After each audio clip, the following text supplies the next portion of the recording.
Assalamualaikum warahmatullahi wabarakatuh.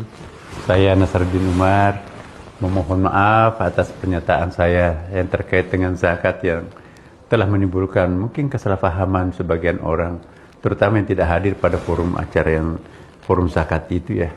Saya perlu tegaskan sekali lagi ya bahwa zakat itu adalah fardu ain dan rukun Islam yang wajib kita tunaikan.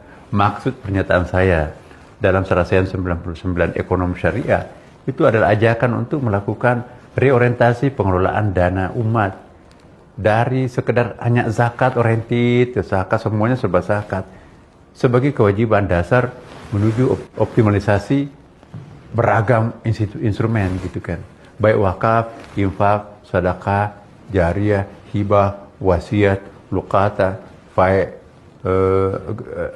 ganimah, mudharabah, musyarakah, ada 27 itu. Kita perlu belajar dari kemajuan negara-negara seperti Qatar, Kuwait, Emirat Arab, ya, termasuk juga Mesir, Sudan dulu ya. Itu mereka itu bangkit itu tidak mengandalkan only zakat ya kan. Justru wakaf yang paling produktif, paling luas.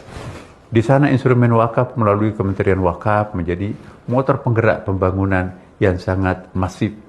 Inilah model yang ingin kita adopsi untuk mempercepat kemajuan umat Indonesia. Demikian penjelasan ini. Terima kasih. Wassalamualaikum warahmatullahi wabarakatuh.